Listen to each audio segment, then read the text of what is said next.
What's up, everybody? My name is Paul Epi. I'm as usual, joined by Alex Schneider. We are the 11th inning stretch, and this is our Alex. Believe it or not, this is our 60th preview from the beginning of April when the Cardinals started to our World Series preview right now. This is our 60th preview by my count, so that's pretty impressive.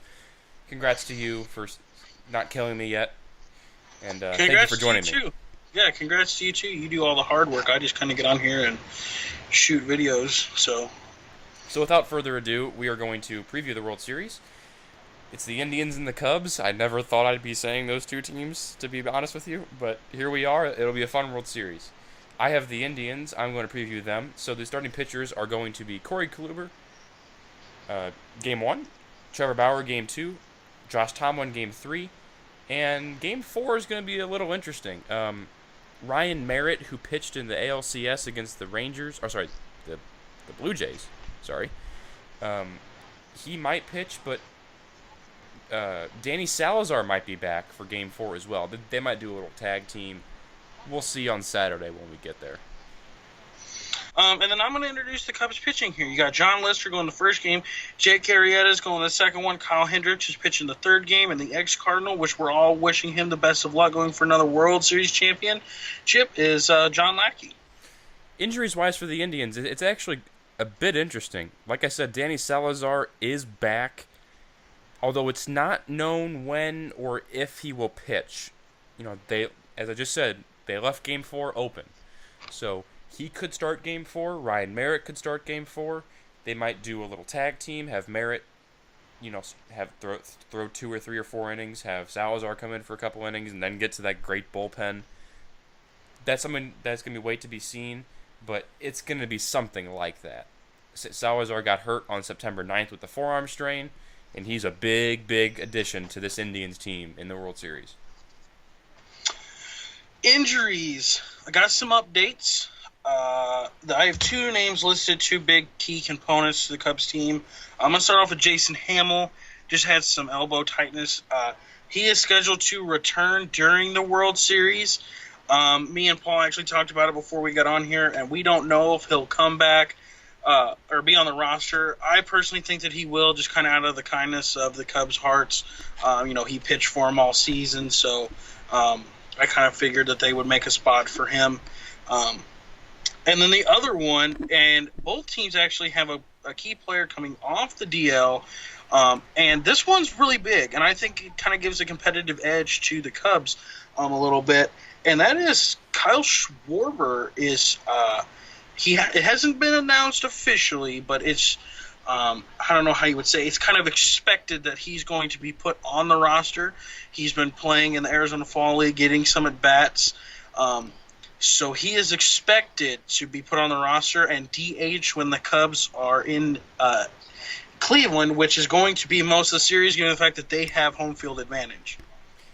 And it's kind of funny that Schwarber coming, a right off the DL, Kyle Schwarber might be more productive than a Jason Hayward. But that's a different story.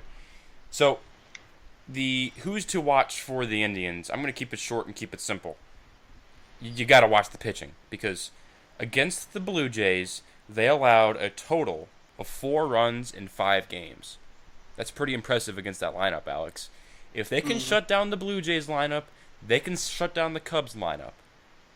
That's my argument. The best offense in the American League, arguably, maybe next to the Red Sox, who they also shut down, and then the best offense in the National League is the Cubs. Wait. How is that true? Because didn't the Blue Jays win a game 5-1 against the Indians? So they gave up 8 runs in 5 games. That's still not bad. Hard to say, Paul. I did my math wrong. Hey, I don't major in math for a reason, Alex. Come on, man. 8 runs in 5 games, that's still pretty doggone good. And then they shut down the Red Sox.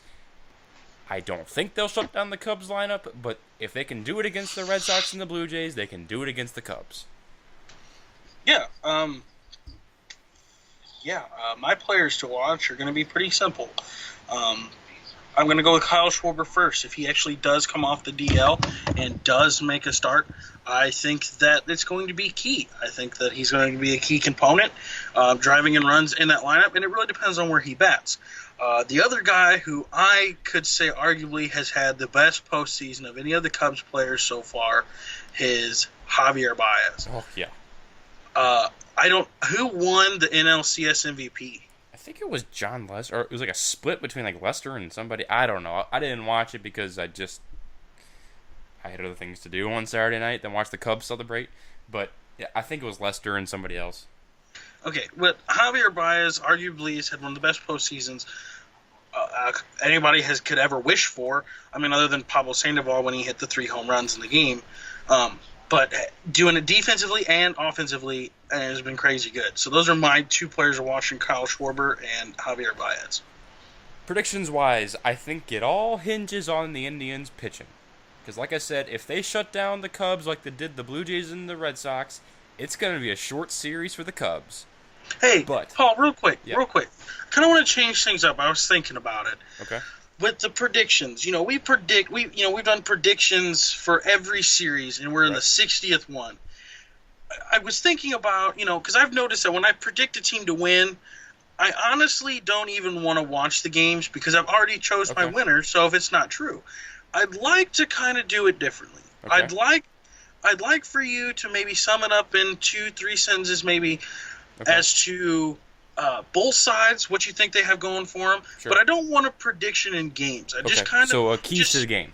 Yeah, kind of a keys to the game. That way, people, we don't kind of predict. Because I'll be honest, if I predict this, I won't watch it. I'll just be like, well, whatever. I've already predicted this team and blah blah blah. And all right, I kind of want to give a reason for people to kind of watch the That's fair. Games. So I'll give one reason that the Indians have an edge and one reason that the Cubs have an edge. Sounds good. One reason the Indians have an edge, like I said, is that pitching. If they shut down the Red Sox and the Blue Jays, they can do it to the Cubs, and if they do it to the Cubs, it'll be a short series. But if that Cubs offense continues to hit like they did against the Dodgers in those last 3 games, it'll be a very short series for the Indians. So it's a matter of, can the Indians pitching shut down the Cubs hitting? Yeah. My keys to this game are going to be simple as well, and I'm going to keep it simple with the Cleveland Indians. And you know what it is? It's just Cleveland. They've had an unbelievable year when it comes to sports. You mean Cleveland? Yeah, unbelievable, a great ride. I picked them to win the Central, but I did not think that they would go this far. So I have no words to describe that, but they literally have the whole city backing them up going into this series, and nobody is stopping them, and no one can. And then for the Cubs, it's the same thing. It's Chicago. They have the entire city of Chicago, whether you're a White Sox fan or a Cubs fan, whatever it may be. They have the whole city backing them up going into this. And the one quick thing is that this will be the first World Series win for either one of these teams since 1948. Yes, sir. So somebody's going to have one hell of a celebration. Yep. I can't wait to see who it is. I'm pumped to watch the game tomorrow. Me too. So that's all I have. We didn't get to a podcast this weekend. Kind of busy. So we're going to try and get one of those out after the show. Me and Paul are going to talk about that. But I thank you guys so much for staying with us. 60 previews. We're over 100 videos right now. I mean, it's nuts. It's awesome. I thank you guys very, very much. And keep up the continued support. Thank you very much. And this has been the preview of the World Series of the Chicago Cubs and Cleveland Indians.